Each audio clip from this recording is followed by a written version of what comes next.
Hi there, this is Mommy G. These are our Euphorbia Lactea Cristata or coral cactus. They have grown quite well, and today we will be making some cuttings in each variety so we can propagate them. What we will do is we will try to root this in water. So come, join us, and we hope that you will learn something.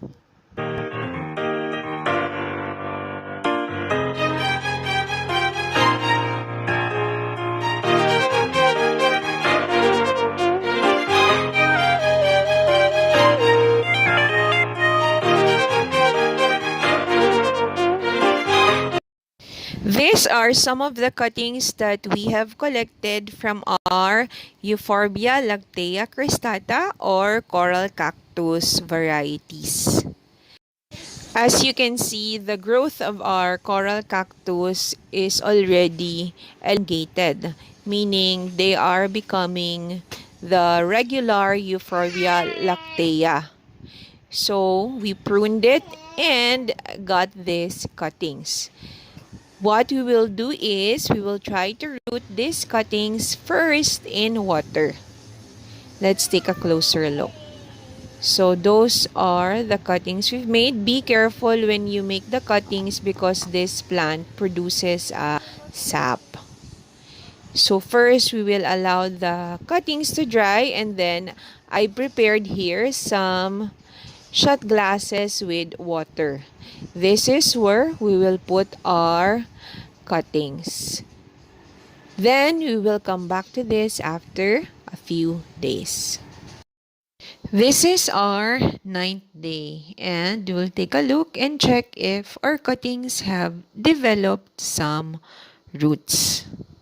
Let's look at the bottom of our shot glasses.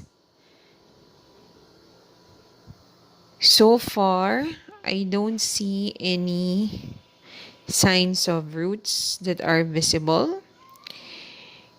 So what we can do is we can transfer these cuttings into some soil mix. So far, no roots. I have prepared a soil mix of 100% carbonized rice hull, and we will plant these cuttings in that mix one by one.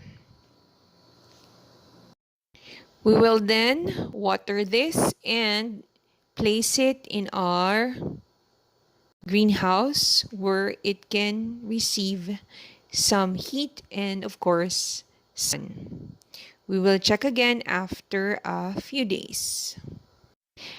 After 8 days, we will now check if our cuttings have developed some roots. And there you have it. There is some white thing that's coming out of our green Euphorbia Lactea Cristata. Let's take a look at the rest of our cuttings. So we'll start first with our green cutting. We'll take them out of the pot one by one and we'll check if these cuttings have rooted. Since we are using carbonized rice hull, what I'll do is I'll get some water and wash this rice hull off so we can see the roots better. Let us not forget the rest of our Euphorbia cuttings. We also have this variety, so we'll take them off the rice hull one by one as well. For this one, it's hard to see the roots, so let's get some water and clean these cuttings off. We need to be careful because the root of these cuttings are very delicate, so it can easily break. So we need to be careful in showing it off as well as in putting it back.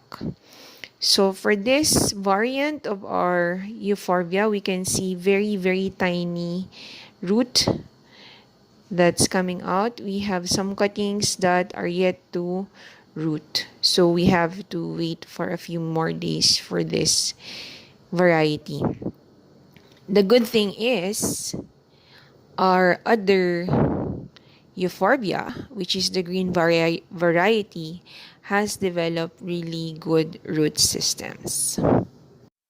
What we will do is we will put these cuttings back in the carbonized rice hull so the roots can grow further, and then maybe after another week we will then transplant these cuttings in our soil mix of 100% pumice.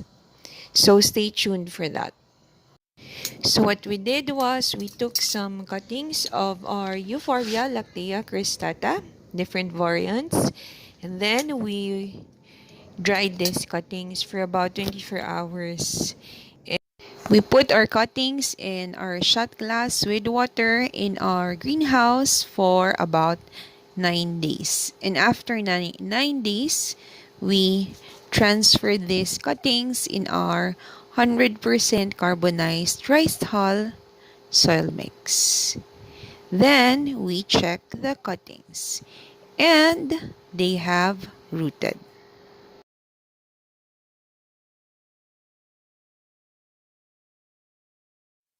Our other variant are also starting to show some roots. That's it. We hope that you enjoyed this video. If you find it useful, please feel free to share with your friends as well. Stay safe, stay healthy, and we hope to see you on our next video. Bye!